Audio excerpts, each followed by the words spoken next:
Na hao wanapenda soka na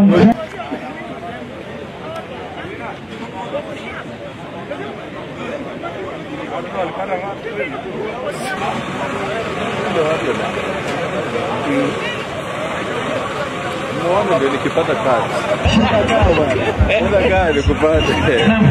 Kiweza kufika tamati ambapo kweli Elias akafunga goli la 3 kipindi cha kwanza kipindi cha pili kama kipindi cha kwanza kiwe cha mwana Mkomari alafu sasa kipindi cha pili na Samba kurejesha mabao yote matatu. Asante mahala hapa physics kidogo poto lepo. Tunaye mgeni wetu wa heshima mheshimiwa vinono kwa timu zetu na taarifa ni kwamba timu ambayo itapata ushindi kwenye finali hii. Asante my selector. Thank you.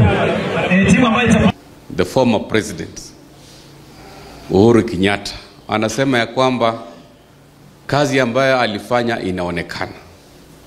Hapa Kakamega nimeangalia for the last 10 years under the leadership of Uhuru Kenyatta hakuna mradi wowote ambao ulikamilika hapa. No any national government project.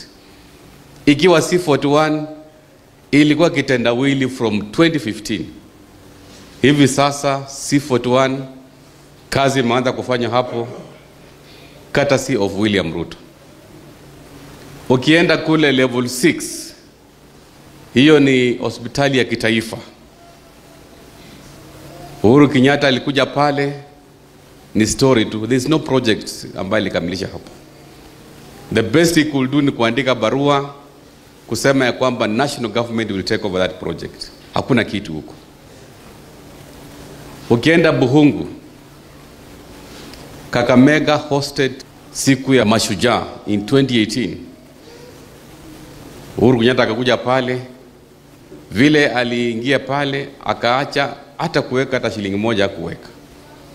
Buhungu Stadium tunashirikiana saizi na William Ruto kukamilisha. So mimi nataka kuambia rais mstaafu Mheshimiwa Uhuru Kenyatta, wewe umestaafu, patia Rais William Samuel Ruto nafasi ya kutumikia wa Kenya. You cannot start lecturing the current administration ya kwamba ulifanya kazi na hapa Kakamega we cannot see anything. Hakuna project yoyote ambayo ilikamilika. Nilisikitishwa sana kuona rais mstaafu ambaye alisimama akizungumza kana kwamba anayafahamu sana masuala ambayo hakuwa anayafahamu wakati alikuwa na nafasi ya uongozi.